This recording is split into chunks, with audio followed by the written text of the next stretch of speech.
So for Miami sports, it's kind of been the summer of extension talk. Of course, with the Heat, you had Jimmy Butler. Pat Riley was hesitant to give Jimmy his extension, and Jimmy ultimately ended up saying that he won't sign an extension with anyone this season. He kind of wants to have a contract here, ball out, and then get even more money next season. But with the Miami Dolphins, there's been a lot of chatter over the last couple months about Tua and whether the Dolphins would extend him, because of course there's a lot of question marks surrounding his game.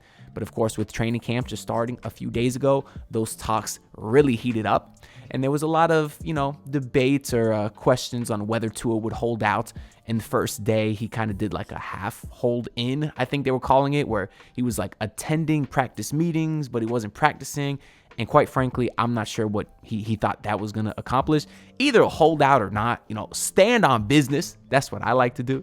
But in the second day, he did actually hold out of practice completely, did not participate in the 11-on-11s. And then today, of course, Tua officially came to a contract agreement with the Miami Dolphins and got a 4-year, $212.4 million extension. So maybe Tua didn't practice yesterday because, I don't know, maybe he confused it for the playoffs, so that's why he didn't show up. But, no, I'm just kidding. I had to throw that joke in there because that's part of my concern with Tua.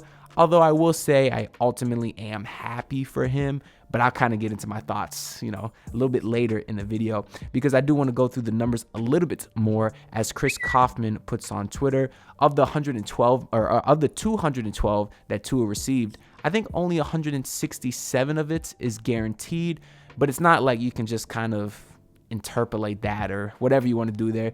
The pay scale is $53 million per year. That is the average annual salary, and essentially Miami's committed to him for 3 of the next 4 years, technically 4 of the next 5 because it doesn't kick in till the following season.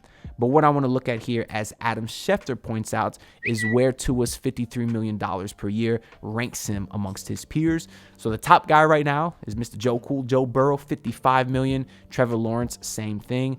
And Tua comes in at third, just $100,000 above Goff and Herbert. It makes me wonder if that was like a sticking point for Tua, something that he wanted, because he does come in above Goff, Herbert. Lamar Jackson, who obviously Lamar Jackson is better than Tua, although he's going through some sort of illness now. Hope everything's okay with him. And then you see Jalen Hurts there at $51 million. So of the quarterbacks on this list, I would say he's arguably better than all of them, except Lamar and Joe Burrow, I suppose.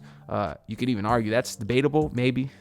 Probably not, right? Joe Burrow been to a Super Bowl. Can't say that yet, but still, relative to his peers, Tua got paid a fair value. I would say he got paid market value, which is his thing. He didn't really get a chance to speak on this much because the holdout wasn't very long, but the little bit that he did talk about it within the last couple months, he wasn't, super hard or on the Dolphins, or he wasn't super out there demanding, what he wants publicly, because Tua is not that type of guy. He's not going to do that. He basically said the market is what the market is, and he wants to get paid, relative to his peers. And I think that's a fine point. But I will kind of give my perspective on the situation now. I personally did not want to pay Tua just because I feel like there's too many unanswered questions there, and I would have preferred to let the season play out and then, deal with the whole situation next offseason. And the biggest pushback I get on that is, oh, well, if he balls out, well, then you're going to have to pay him even more money next year.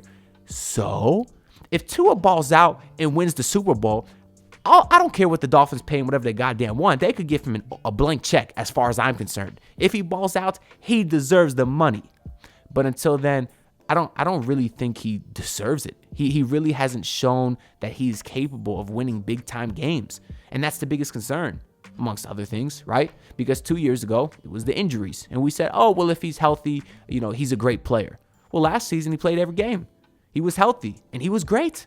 I mean, if you look at the numbers, he's leading the league in all kinds of passing categories. But every time it was a big game, he consistently came up short. In the playoffs, he came up short. They had one touchdown, and it was off a hell of a play by Tyreek Hill. It was a bad pass by Tua. But there's a lot of excuses that I'll say are legitimate. Of course, that was the coldest, game in NFL history, right? So I can't necessarily expect Tua to perform. It's not the best circumstances. I'll even say that coming into Tua's career, he certainly was not given a fair chance. He had Brian Flores, who was trying to push him out the door every chance he got. He was playing Ryan Fitzpatrick, Ryan Fitzbum, as I like to call him, over Tua Tagovailoa. Well, okay, Fitzpatrick wasn't too bad here. He had his moments, but it didn't make sense a lot of times why he was getting played over Tua. It didn't. I even remember that game versus Baltimore on like Thursday nights where Tua was healthy. He was ready to play, and they started Fitzpatrick over him. And then what happened? Tua came in the middle of the game, I think, or was it he had something with a finger injury, but he basically came in and ended up balling out, and they beat the Baltimore Ravens. So, sure, Tua has a lot of great moments too. He has a lot of nice comeback wins. I think of the comeback, they came back from 28 down in Baltimore just a couple years ago. Was that last year? I don't remember. Time flies, but he certainly has his moments. He has his great plays. He does show accuracy at times, but I have too many questions for him to commit this kind of money to him. And guess what? If he wanted to hold out, let him hold out. And that would have got me mad. Because for a guy who has literally accomplished nothing, if he thinks he has the right to hold out, then I think that's BS. And I would not have wanted that on my team anyways. Hey, what kind of aura does he think he has to be able to do something like that? You've won nothing, Tua. You've been to your team's been to the playoffs twice. You were hurt the first year. The second year you were in it and you played terrible. I just think certain guys don't have a right to hold out. That's what I believe. Who else is holding out now? You got a couple guys on the 49ers, Brandon Ayuk, Trent Jones. If those guys want to hold out, it's a different story. CeeDee Lamb, if he wants to hold out, he hasn't won no games, CeeDee, but he's been balling. I just don't feel like Tua's done enough in big games to be able to deserve the right to hold out. But anyways, I said Trent. Did I say Trent Jones on 49ers? Trent Williams, the offensive tackle, I believe his name is. I don't know offensive lineman. What am I doing here? I do know that guy's pretty good. Trent Williams, right? For the sake of this video. Yeah, with the 49ers. I believe he was holding out. But obviously that team's been good. Those guys, Brandon Ayuk, they've made plays for that team in the playoffs, winning plays. But anyways, we don't have to talk about Tua holding out because he got paid. And I will say that overall, I'm happy for him. I do think Tua has been a guy that's got a lot of undeserved hate, especially considering that he's probably one of the nicest guys in the league. I mean, regardless of how I feel, look at his teammates. All his teammates are thrilled. Tua's been wanting to get him paid. Tyreek Hill's Jalen Waddle's been wanting to get him paid. Tyreek Hill is very happy that he got paid. So if the players on the team, his receivers, if they are thrilled to see Tua get paid, then I think that's all that I really need to know about Tua.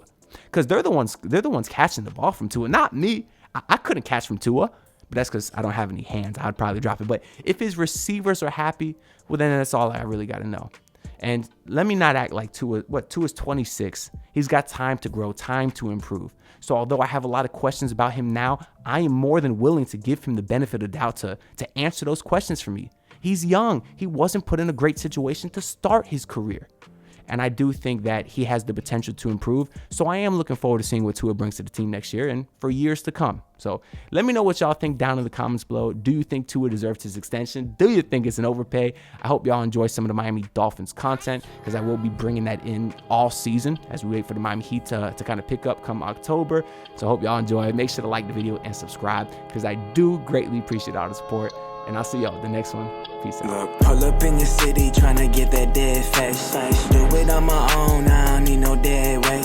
Had to kill him off, yeah, I need a head space. You know this homegrown bitch don't offend me.